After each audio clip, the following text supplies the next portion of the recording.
Welcome to the Excellent Life Podcast, a podcast where you are inspired, motivated, and challenged to live a life of excellence. On the show, I will cover topics like created for excellence, keys to living an excellent life, and living your very best life. My special guests will also share from their wealth of experience the principles for living an excellent life. I'm your host, Bola, and I'm so excited to be with you today.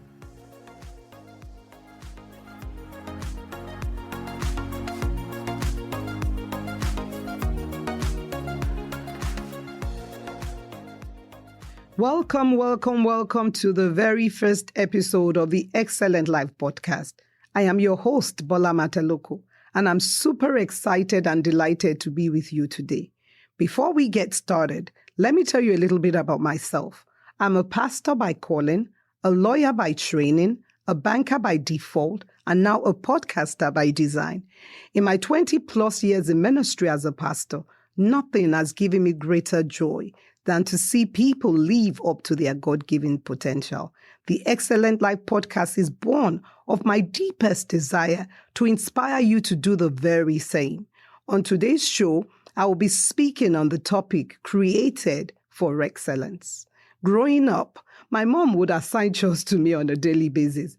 If she found me slacking getting my chores done, she would tell me in no uncertain terms, I did not give birth to a lazy child. This always served as fresh motivation to get my chores done. As I grew older, it dawned on me that what she actually meant was that a child who had a DNA could not be lazy. In the same way, you have the DNA of God, and you were created and wired by God to excel and be successful in every area of your life. The Bible says that you were created in the image and the likeness of God, which means that you have the capacity to function the way that God does. My desire in the next few minutes is to open your eyes to the immense potential that you possess and give you the motivation and the determination to be the absolute best version of you that God had in mind when He delicately and thoughtfully created you in His image and likeness. What is excellence? There's so many definitions of excellence, but I love this one definition that says, excellence means that you strive to be the very best you can be and to do the very best you can do. Excellence refers to pursuing and doing the absolute best with the divine ability that God has given you. The pursuit of excellence becomes easy when you know that you have what it takes within you to excel. It is a commitment to excel, irrespective of whether or not what you're doing is visible to others. As a mom of 3 boys, it was really challenging getting them to tidy their rooms when they were growing up. They would say things like, no one is going to see my room anyway, and does it really matter whether my bed is made or not?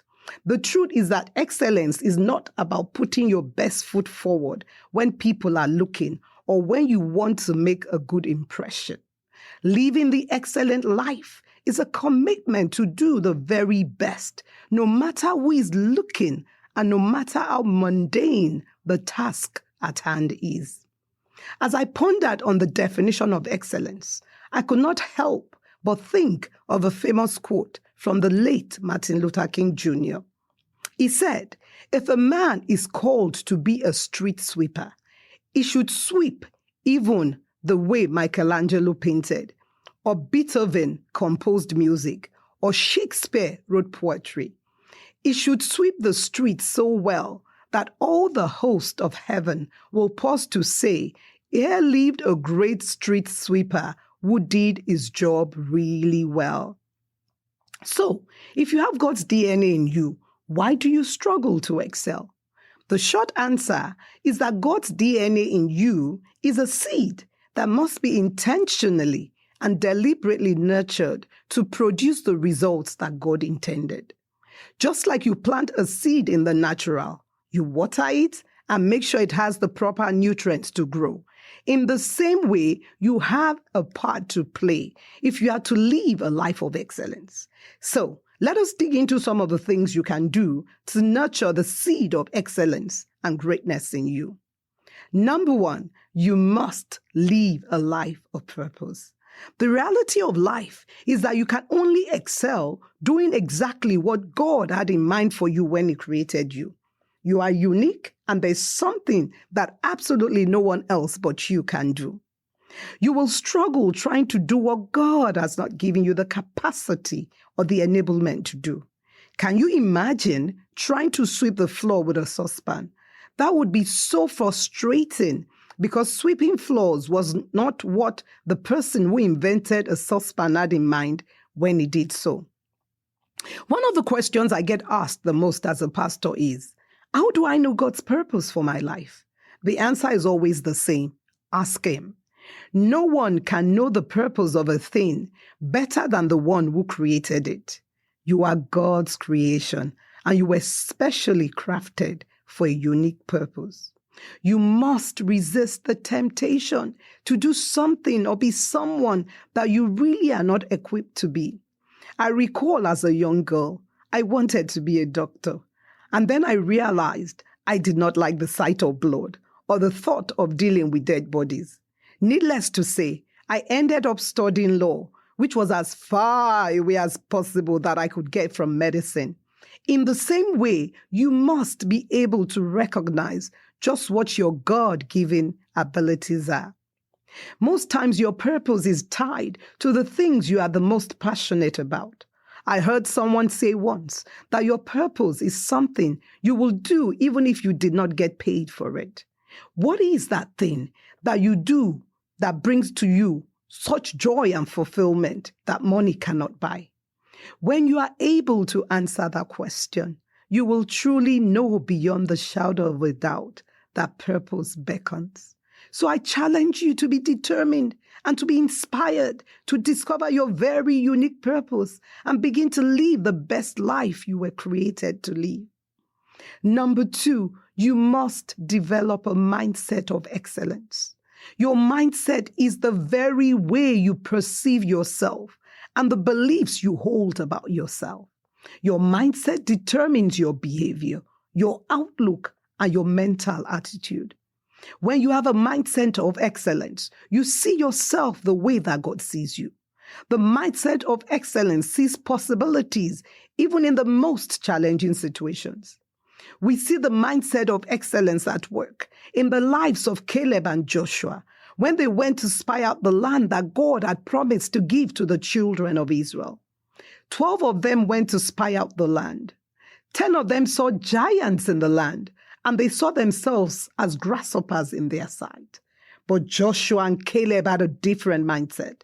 They said to Moses, "Let us go at once and take possession, for we are well able to overcome it." So even though the 12 spies saw exactly the same thing, their individual mindset was the difference maker.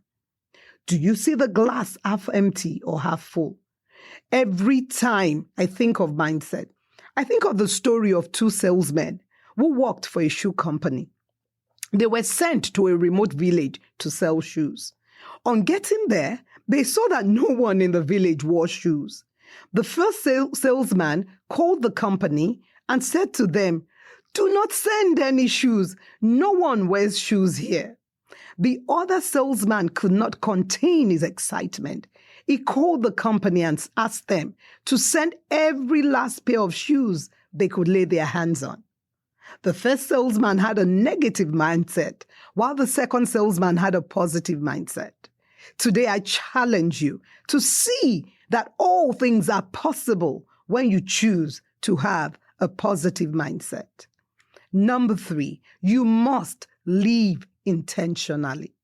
Living intentionally means living life with the values that would help you accomplish your purpose. There's no way you can excel if the values you live your life by are totally different from God's plan and purpose for your life. When you live intentionally, your priorities are defined. You are very clear on what you want from life, and you live every day in alignment with your priorities. I'm sure many of you have made some resolutions for this year. Have you been intentional about keeping those resolutions? Living intentionally takes commitment and determination. You may stumble in the quest for intentional living. Don't give up. Keep at it, and in no time, your persistence will pay off. Remember, you have the power within you to live the life that you have always desired. Define your priorities and your goals. This will help to streamline your activities and help you to manage your time. There are so many things that can consume your time and energy if only you allow them. When priorities are defined, then you can channel your energy effectively. Number 4, prayerfully commit your goals to God and ask Him to help you accomplish them. The place of prayer cannot be overstated in living an intentional life. Prayer is the fuel for our goals and aspirations. When we commit our goals to God, it gives us the enablement to accomplish them. Number 5, make a definite plan of action and set specific milestones towards accomplishing your goals. Any plan of action that you have must include the following. What do you want to accomplish? How do you want to accomplish it? When do you want to accomplish it? When you have a plan of action, you will not be overwhelmed by your goals. If you have set goals already for this year, this is the time to come up with a definitive plan of action. Number 6, visualize the life of excellence you desire. God has given you the power of imagination. It is the tool that enables you visualize things and perceive things as God sees them. When you see yourself the way that God sees you, you are able to visualize yourself living the excellent life that God desires for you. Visualization is a vital aspect of faith. Faith perceives and sees before the natural eye sees. Faith is the assurance of the things we hope for, the things we desire, being the very proof of these things we do not see and the conviction of their reality. In other words, faith sees and perceives what the natural eye does not see. It confirms as real and legitimate what is not yet revealed to your senses. Today, I want you to use your power of imagination and see yourself living your very best life. I pray that as you do so, you will be determined and inspired to nurture the seed of greatness in you and be all you were created to be, in Jesus' name. As I close the show today, I want to leave you with some positive affirmations. You are created in the image and the likeness of God. You are wonderfully and excellently made. You have the seed of greatness in you. You excel in all that you do. You are a person of value. You have a positive mindset to every situation. You see yourself the way that God sees you. You have well-defined goals and priorities. You are committed to living an intentional life. You are the best version of yourself. On the next episode of the Excellent Life podcast, I have a very special guest who will be sharing with you how to live a maximized life.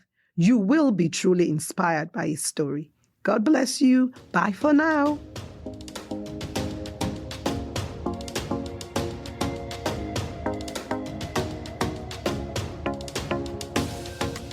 Thanks for joining me this week on the Excellent Life podcast.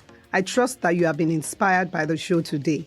Make sure to follow me on Instagram at Bola, the Excellent Life Coach. And be sure to subscribe to the show on iTunes so you never miss an episode.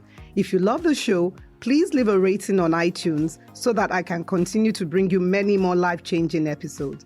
Thank you for listening, and I will be with you in 2 weeks for another inspiring episode. Till then, remember, it is possible to live your very best life.